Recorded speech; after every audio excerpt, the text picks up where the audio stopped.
Hello viewers, আসসালামু আলাইকুম। কেমন আছেন সবাই? আশা করি ভালো আছেন। আমি ভালো আছি আলহামদুলিল্লাহ। আর আছি এখন আমি আমার হাঁসেদের সাথে। আর এই হাঁস এখন এদের বয়স হয়েছে 6 মাস। আর এই 6 মাস পরে কি এখন আমি এই হাঁসেদের এখানে আসি দুপুরবেলা আইসা আমি এখানে এখানে খুঁজি।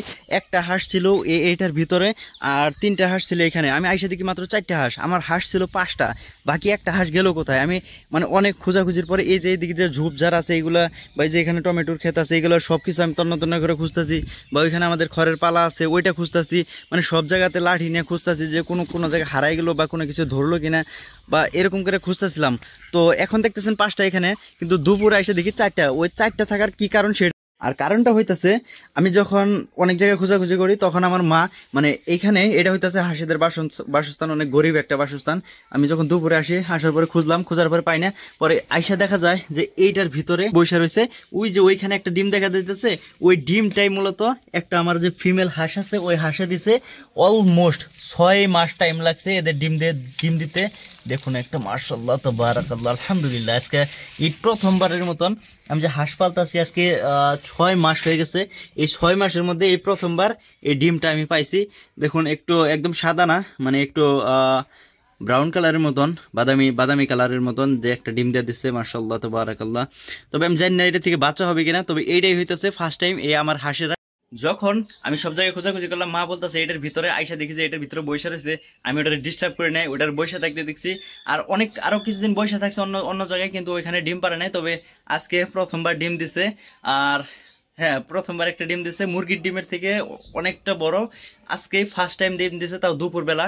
রাজহাঁসেরা কখন ডিম দেয় আমি জানি না, রাতে দেয় বা দিনে দেয় আমি জানি না। তবে আমার হাঁস 6 মাস পরে ডিম দিছে আলহামদুলিল্লাহ, প্রথমবারের মতন। আর আমার এদিকে কোয়েল পাখিরাও কিন্তু ডিম দেয়া দিছে, যদি ওইদিকে দেখাই। এখন কিন্তু দুপুরবেলা, আর এখানে কিন্তু পর্যাপ্ত পরিমাণ পুরুষ পাখি আছে। আর এইখান থেকে এখন যতগুলো ডিম হবে সবগুলো হবে 20 ডিম, আর এগুলা থেকে বাচ্চা বাচ্চা উঠবে। এইদিকে দেখুন একটা ডিম দেওয়া দিছে, একটা পারফেক্ট সাইজের ডিম। এটা একটা পারফেক্ট সাইজের ডিম, যে ডিমটা দিছে এটার থেকে একটা সুস্থ বাচ্চা বের হবে। তো থাকে এদিকে এখন ডিম দেওয়ার সময় ওইদিকে ডিম দেওয়া রাখছে, মাশাআল্লাহ। ওইদিকে কয়টা 2-3টা ডিম দেওয়া রাখছে এদিকে, এদিকেও দিবে। রাতের মধ্যে অনেকগুলো পাখি ডিম দেয় এখানে, 42টা 43টা এরকম ডিম দেয় প্রতিদিন। 42-43টার মতন করে ডিম দেয়। তো আলহামদুলিল্লাহ এখানে যতগুলো আমার মনে হয় মেল আছে, মেল ফিমেল আছে সবগুলো, যেগুলো ফিমেল আছে সবগুলো ডিম দেয়। একটা পায়ের সমস্যা, এটা একটা ফিমেল যে সাদা কালারের। আমার এখানে একটা মাত্র ফিমেলই সাদা কালার, এটা হইতেছে ফিমেল। আর এই যে দেখছেন পায়ের কি একটা সমস্যা হয়েছে, এটা নখ পড়ে গেছে বা কোনো কিছু ধরছিল কিনা আমি শিওর জানি না। তবে যাই হোক পাখি এখানে সুস্থ আছে সবগুলাই, এটাই। কিন্তু কিছুদিন আগে দেখছিলাম যে কয়েকটা পাখির শরীরে রক্ত লাগিয়ে রয়েছে। এই যে একটা এটার একটু ধরছিলাম এখন। মানে অনেকগুলো পাখি আছে যেগুলোর পায়ের মধ্যে ওই লিটার আটকে। এই মাটিতে পালার একটা অসুবিধা, তার হচ্ছে পায়ের মধ্যে লিটার জমে। আর লিটার জমার কারণে পাখিদের পায়ের এই অবস্থাটা হয়। দেখছেন কি একটা খারাপ অবস্থা হয়েছে। আর এগুলো হইতেছে ফিমেল, এগুলো ডিম দেয়, প্রতিদিনই ডিম দেয় আলহামদুলিল্লাহ। দেখছেন মাশাআল্লাহ, সবগুলাই ডিম দেবে। এখানে পুরুষ পাখি রাখছি। এখন আমার ইনকিউবেটর আছে, ইনশাআল্লাহ কয়েকদিনের মধ্যে আমার ইনকিউবেটরটা চালু করব। দেখছেন এই যে পুরুষ পাখি দেখা যাইতেছে ডাকাডাকি করতেছে, এগুলো আমি নতুন ছাড়ছি, যেগুলো আমার আগেকার ছিল এইটার ভিতরে। আর অনেক ভাই ব্রাদাররা জানতে চাইছিলেন যে আমার যেখানে যে নতুন যে কোয়েল পাখির বাচ্চাগুলো আছে এগুলোর বয়স এখন 30 দিন হয়েছে। আর 30 দিনের মধ্যে এদের কতটুকু ওয়েট হয়েছে। আর আমার ওয়েট মাপার জন্য আমার কাছে একটা আছে মিটার, মানে স্কেল আছে। এটার মধ্যে এখন মাইপে দেখবো যে কতটুকু ওজন হয়েছে। আই এম নট শিওর 100 গ্রাম বা তার কম হবে, কারণ এর বেশি হওয়ার কথা না। কারণ মাত্র হইতেছে 30 দিন বয়স, 40 দিনে যায় হয়তো 100 গ্রাম প্লাস হইতে পারে বা 150 গ্রামের মতন এরকম হইতে পারে। দেখি একটুখানি একটা মাইপে দেখি, তারপরে কয়েকটা মাপবো। মানে এদেরকে তো স্থির করে রাখা যায় না এক জায়গায়, তবে এখানে চেষ্টা করবো যে এটার মধ্যে দাঁড় করানো যায় কিনা। এখানে মাপার জন্য আছে মিটার, আর আমার হাতে আছে একটা পাখি যেটা আমি এখান থেকে এখন ধরছি, যেটা একটা ফিমেল পাখি। এটার বয়স এখন 30 দিন। তো এটার এখন মাইপা দেখবো যে কতটুকু ওজন হয়েছে। এটার স্থির করে রাখাটা হইতেছে কঠিন। দেখেন এটার মধ্যে থাকতে চায় না, কেমন করতেছে, লোকে দিস লাভ করতেছে। থাক একটু, চুপ চুপ চুপ চুপ, স্টপ, স্তয়। হ্যাঁ দেখুন 112 গ্রাম। হ্যাঁ আলহামদুলিল্লাহ এটার ওজন হইতেছে 112 গ্রাম। আর 10 দিনের মধ্যে ইনশাল্লাহ এটার ওজন 150 গ্রাম 40 গ্রামের মতো হয়ে যাবে। 150 গ্রামে আসলে কিন্তু এটা কিন্তু ডিম দেবে। আরও একটা পাখি যদি ধইরা দেখাই, এখানে 2 বয়সের পাখি আছে, কয়েকটার বয়স 1 সপ্তাহ কম বেশি। এখানে ধরাই যায় না। এই যে আরেকটা ধরলাম, এটাও দেখুন একদম ফিমেল বোঝা যাইতেছে। এটার এখন যদি এখানে রাখি, এটা তো স্থির হয়েছে। হ্যাঁ হ্যাঁ, এটারও 100 গ্রামের মতন ওজন। স্টপ। তো 97 গ্রাম। আরেকটা যদি পাখি ধরি, মানে এভারেজ আর কি ওজন মাপতেছি সবগুলার, এটা একটা ধরি।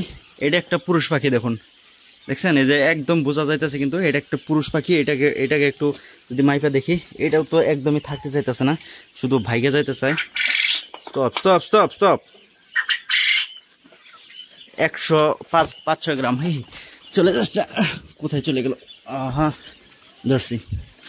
ধরে ফেলছি। এটার ওজন 105 গ্রাম। তো আলহামদুলিল্লাহ 30 দিনে এই ওজন ঠিক আছে। এখানে অনেকগুলো পাখি আছে যেগুলো ছোট, যেগুলোর বয়স কম। ওইগুলো একটা মাইপা দেখি। এখানে সম্ভবত এটা হইতেছে ছোট, এটা একদমই ছোট, এটা মাপবো না কারণ এটার ওজন একদমই কম। এই যে এইটা মাইফা দেখি, এই যেটা, এটার ওজন ওইগুলার থেকে 1 সপ্তাহ ছোট, এগুলা 1 সপ্তাহ কম কারণ ছোটই দেখা যাইতেছে। এটা যদি দাঁড় হয় 74 গ্রাম। তো এইগুলা 1 সপ্তাহ কমের কারণে এটার ওজন হইতেছে 74 গ্রাম। আর যেগুলার 1 মাস হয়ে গেছে বয়স, 30 দিন, তো ওইগুলার এখন ওজন হয়েছে আপনার 110-15 গ্রাম বা 100 গ্রাম প্লাস এরকম। যেগুলা ফিমেল ওইগুলার ওজন হয়েছে আপনার 115-10 গ্রাম, আর যেগুলা হইতেছে মেল ওইগুলা 100 গ্রামের মতন হয়েছে। একটা বড় পাখি মাইফা দেখি, আর কয়েকটা ডিম মাইফা দেখি যে কোনটার কতটুকু ওজন। এই যে আমার কাছে আছে একটা পূর্ণাঙ্গ বয়সের কোয়েল পাখি। ওইটার ভিতরে যা ছিল অ্যাডাল্ট পাখি, যেগুলো আমি আমার ইনকিউবেটার দেয়, ওই একদমই এটা তো বসতে চাইতেছে না। It's okay. স্টপ। 157 গ্রাম, একটু প্লাস মাইনাস হবে। এটা তো ভাইগে গেছিলো প্রায়। তো এগুলো মাপার দরকার নাই, কারণ এগুলা একটা যদি বাইরে চলে যায় আমি ওদেরকে ধরতে পারবো না। কারণ একদিন চলে গেছিলো, একটা ডিম মাইপা দেখে যে একটা পারফেক্ট যে একটা ডিম আছে, এটার ওজন কতটুকু হয়। তো আজকে ওজন মাপামাপি চলতেছে সব কিছু। এগুলো মাইনাসে 4 আছে দেখা যায়, তো 0-তে আছে। ও ডিমটা দিয়ে দিলাম। ডিমের ওজন দেখছেন 12 গ্রাম আছে। তো এটা ঠিক আছে ওজন, এটা একটা পারফেক্ট ডিম, মানে বাচ্চা ফোটানোর জন্য এটা একটা। তো আজকে আমরা জানতে পারলাম যে একটা 30 দিন বয়সের কতটুকু ওজন হওয়া উচিত। 30 দিন যে কোয়েল পাখি আছে ওইটার কতটুকু ওজন হওয়া উচিত। তো এটা আমরা দেখতে পারলাম যে 110-15 গ্রাম পর্যন্ত হয়ে গেছে। ইনশাআল্লাহ 40-45 দিনে যায় এটা 150 গ্রাম হয়ে যাবে, বা 150 গ্রাম প্লাসও হইতে পারে, কারণ ওটা খাবার খাওয়ার উপরে ডিপেন্ড করে। আপনারা কখনোই খাবারের যে পাত্র আছে এটা কখনোই খালি রাখবেন না, সবসময় ফুল করে রাখবেন যাতে খাবার খাইতে পারে। ওকে, তো আজকের এই খুশি যে ওজন বাড়ছে, পাখি সুস্থ আছে আলহামদুলিল্লাহ। আর আমার হাঁসের যে ডিম দিচ্ছে এটা হইতেছে অনেক বেশি হ্যাপি, কারণ আমি দীর্ঘ 6 মাস এই হাঁসগুলারে লালন পালন করছি। তো এতদিনের পরে যায় একটা ডিম দিছে। তো ইনশাল্লাহ আরো যে 2টা আমার যে ফিমেল হাঁস আছে ওইগুলো ডিম দেবো। তো আজকে ভিডিওটা এই পর্যন্তই। ভালো থাকবেন, সুস্থ থাকবেন, টাটা বাই বাই, আল্লাহ হাফেজ। দেখা হবে নেক্সট ব্লগে। Thank you so much.